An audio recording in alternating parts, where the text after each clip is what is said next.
Hello, thanks for watching this video. We're going to be reviewing an essay. That is what we have been doing lately together. And this is the task.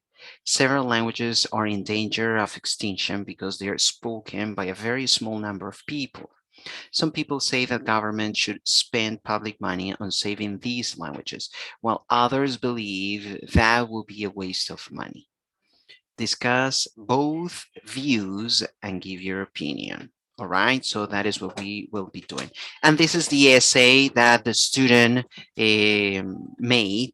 And we are going to, first of all, let's count the number of words that this essay has. And let's see, the tools are here. And 394 words. That's a good number, right?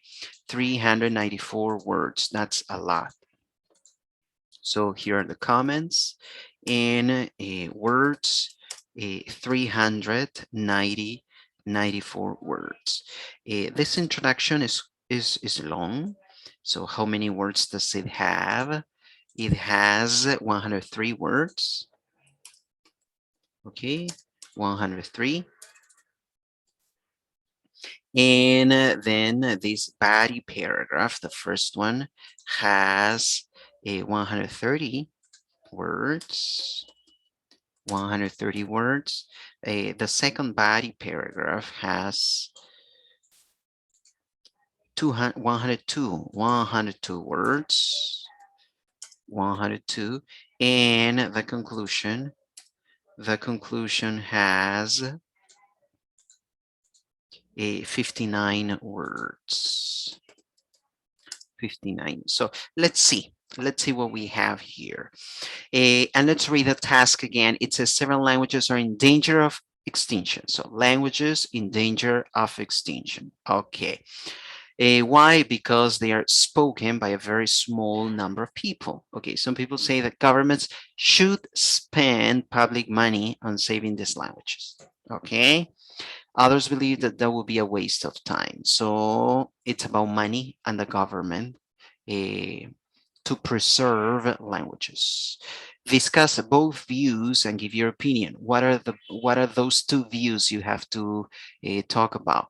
The first one is whether or not you believe the government should spend public money on it, or if you think it's a waste of money. So let's see the introduction.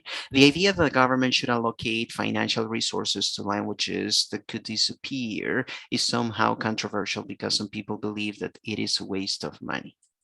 Okay, so this is the hook. Yeah, it is getting my attention now. It is true that globalization has prioritized the usage of some languages over others, as it promotes standardized communication practices. Therefore, some languages are being spoken by fewer people every day. I would say by fewer and fewer people. Yes, I can think of some reasons why some people believe that governmental spending on languages. I think here it can be like, I can think of some reasons why some people believe that the government's spending, yes, the government's with possessive spending on languages that are in the verge, okay, on the verge of extinction is a waste of money. No? Nevertheless, I believe that languages are fundamental for a complete cultural understanding and therefore they should be preserved. Okay, all right. So your thesis is this one, I think, right? Okay. But here, the essay or the task is asking you to talk about the two things, whether or not you think the government should spend money on it. Okay, let's see your first topic sentence. On the one hand, some people may believe that spending money on languages that are about to disappear is useless, because those less spoken languages will eventually disappear, regardless of any governmental efforts to prevent that from happening. Look, this is a topic sentence that is too long. Remember, topic sentences have to be right to the point, direct, concise, straightforward. It seems that the global trend that promotes the usage of English over other languages is impossible to be reverted. Although Spanish and Chinese are other two highly used idioms, or languages, it seems that the prevalence of English will not end. In addition, it is understandable that citizens believe that financial resources can be better spent in public services.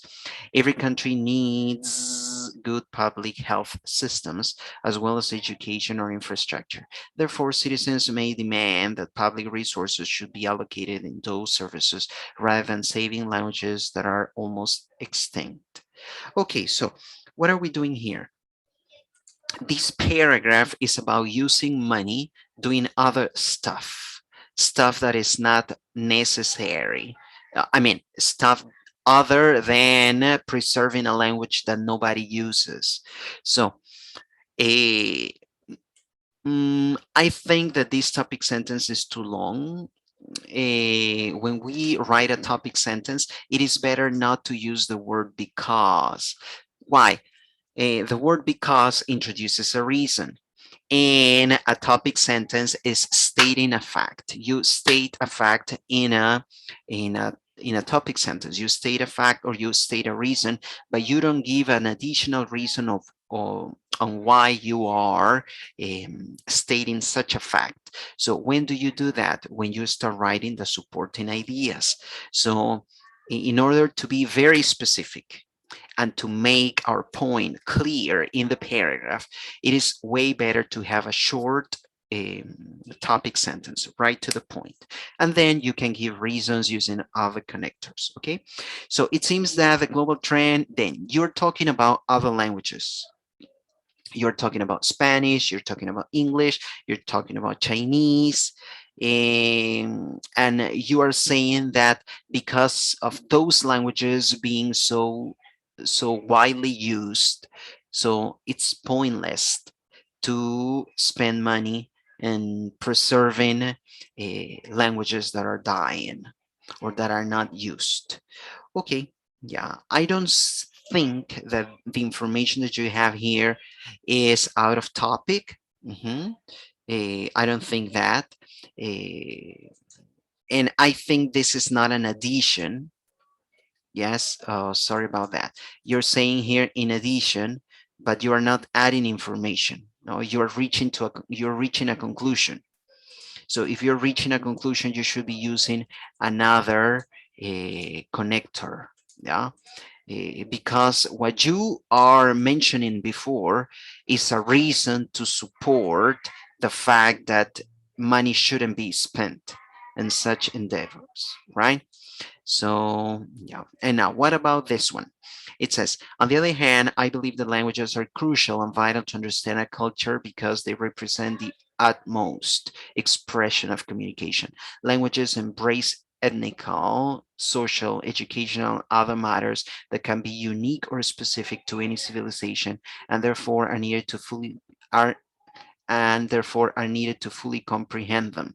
Comprehend them what? Comprehend the civilizations, the matters, the expressions, the languages. Remember, when it's not clear what you mean by them, the problem is usually the fact that before this object pronoun is mentioned, there are several nouns in plural form that can cause interference with understanding.